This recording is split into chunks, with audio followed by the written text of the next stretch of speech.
Doop-a-doop-a-doo. I'm gonna burn that. Hey there. How y'all doing today? I hope you're doing well. I'm not one to piss and moan, but I had one of those, this is me and some of my buddies call it, a rabbit hole. You get this like, I'll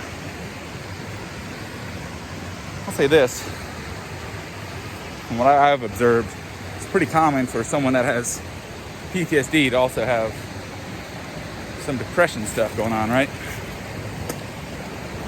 So I'm just sharing because this is uncomfortable as hell for me. I don't like sharing stuff like this direct. What I'm like, I'm talking about me.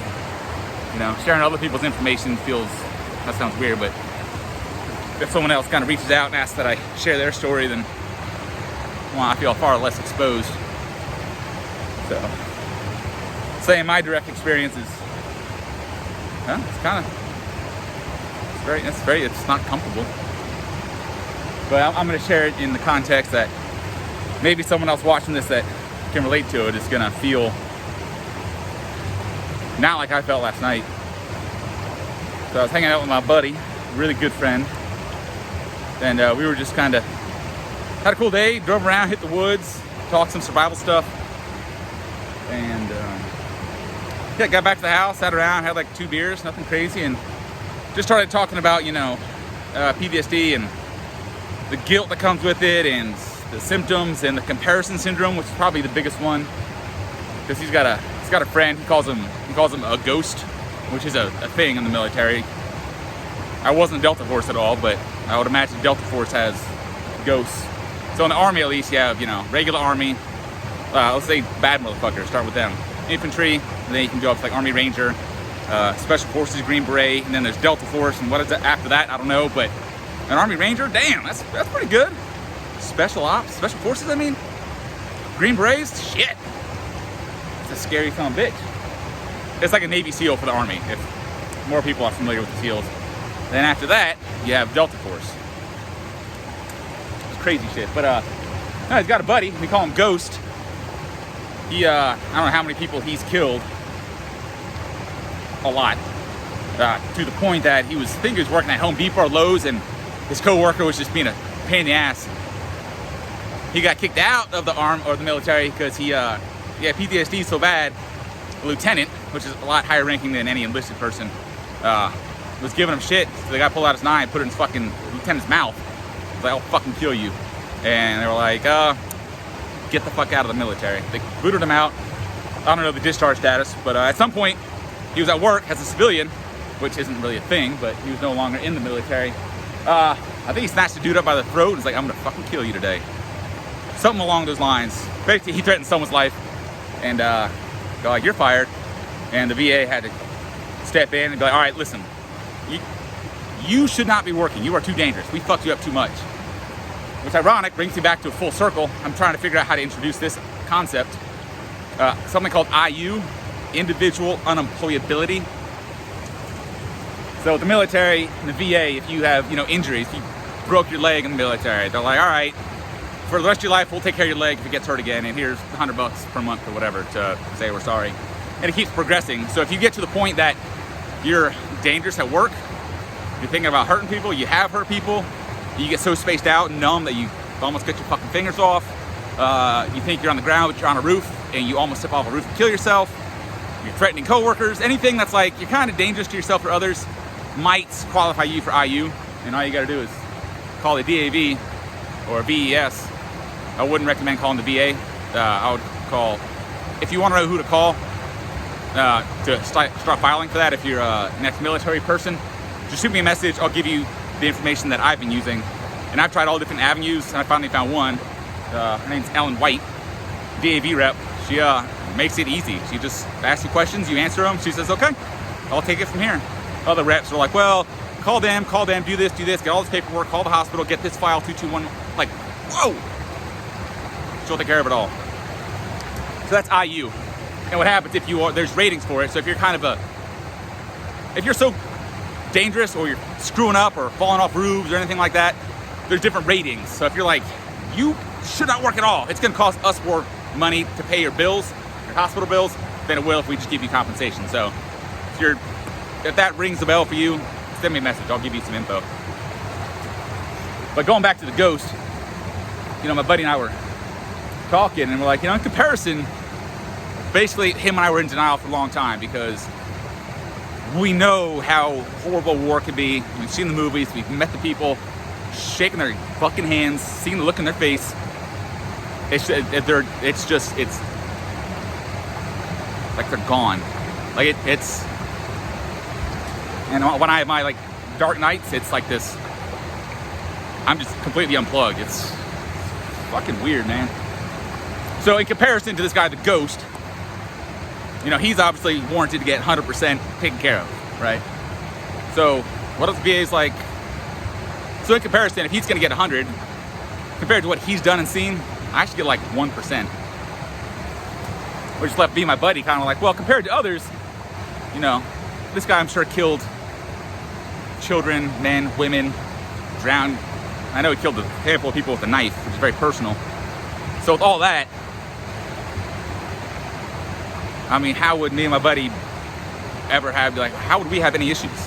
Like, he's got issues, why would I? In comparison, my experience versus his is nothing. But I'm gonna go back to kind of like, well, he has stage 4 cancer, I have stage 1. Are we both kind of fucked? Yeah. I'm a little less fucked. So talking about that last night was helpful. Took some stuff off my chest, but reopening that door, because I haven't thought on it or had any doctor sessions here lately, so kind of forget about it a little bit. But when you bring it back to the forefront unexpectedly, it's just like this whirlwind of fuck. Here we go again. And the, you know, sensations come, flashbacks come, nightmares came back again last night. So it was just a rough night. So maybe you had a rough night dealing with something similar or opposite, I don't know, but you're not alone. And yeah, I was talking to a friend and they said something playfully rude. They were talking shit, and just in the state of mind, it was just like, I can't take any more abuse, you know, up here. So, you know, a lot of the stuff that comes with, a lot of the symptoms aren't just like physical. They're these subconscious thoughts that you know are ludicrous and completely insane and irrational and not true, but they're still there. You know, case in point, this will probably hit home for a lot of you guys and girls.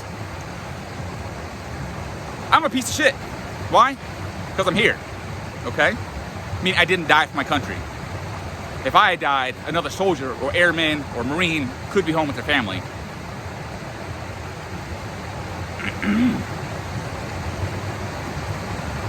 That one hits hard, man. Shit. Yeah, that's like, whoo! Hits right away. So that's survivor's guilt. So I know my subconscious tells me one thing, but out loud, I know I'm a really good person. I don't know you, but you're probably not a piece of shit. Maybe you are, I don't know. But we shouldn't beat ourselves up for doing our job and not dying. You know, I think part of, at least in the Army, the Army's a little more, you know, ground and pound, like the Marines. We're usually like foot soldiers, more or less. Airmen behind, you know, usually behind a computer. Not all of them, I'm just saying, just broadly, you know, Navy generally on ships. What am I getting at?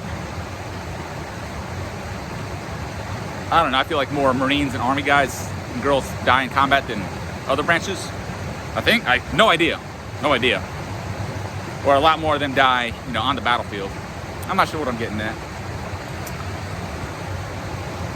Or I feel like, I don't know, there's a handful of us that feel like, you know, our job's not done until we die for our country. Whether that's, it's not the movies, that's some, if you're gonna enlist, at least in the Army, and there's like no brainwashing, bunch of fucking bullshit. Bullshit. 100% bullshit. They brainwash the fuck out of you. Imagine getting 4 hours of sleep for 6 weeks, all right, per night, not continuous or contiguous. So you're asleep for 30 minutes, to wake you up, make you run 2 miles, like, okay, sleep. Like, we're like, out of breath, like, you can start sleeping now, as long as they give you 4 hours total throughout the night that are within their limits. So imagine that, weeks and weeks and weeks. You're tired, you're exhausted, physically just spanked, and the whole time they're just singing cadences, lecturing you, yelling at you, just these thoughts. Like your defenses psychologically are down. Like you are vulnerable as hell psychologically. So you absorb, or I absorbed at least, a lot. Again, I went in, I was a chubby kid, I was 233. Thought I was tough, quickly realized I wasn't. So I think it hit me a little different than others, versus others that came in, and I was 19, I was a punk. Some other guys go in, they're 25, they're a little bit more aware. Not me, man. So a lot of that stuff really just penetrated real deep. So heads up, that shit happens. Why? Because they need you to think like a soldier, right? I did a video the other day on not having so much a fear of death, because death is part of life, it happens. And I'm kind of like numb to the concept a little bit. I haven't had a gun pointed to my face anytime. So maybe when I do that, I'll be like, oh, life is super valuable. I don't know. But the downside of that is the sensations that come with that, the numbness, the disconnection from other people, and perception of death. Upside is when someone dies, you're like, that sucks. Versus someone else could be like totally destroyed. So like this, so that's an upside. And when it comes to like combat or fighting, all right, one of us is gonna die. And on a kind of hippie level, Bruce Lee, he was a lot, I think it was Bruce Lee, but he's a lot about like, once you accept your loss or you accept death, that you'll die in this fight, and you're at peace with that, you fight so much better because you're not worried. And think about anytime you get really scared, you're like, ah! And you start doing weird, you do dumb weird shit, right? Because you're just like, you're not clear. So again, the pressure of like, if I lose or I die, I don't care. Okay, so what are you worried about? Like, I don't know, I'd like to win, so let's do what I can to win. So it's helpful, and it's hurtful. So, 2 cents about my experience last night and today. A little advice for anyone going in. Watch out for that.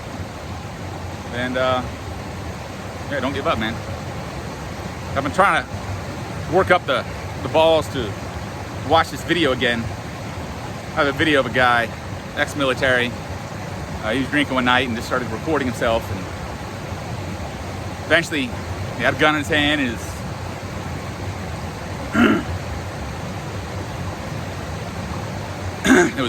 He had it pointed at his head. He didn't pull the trigger though.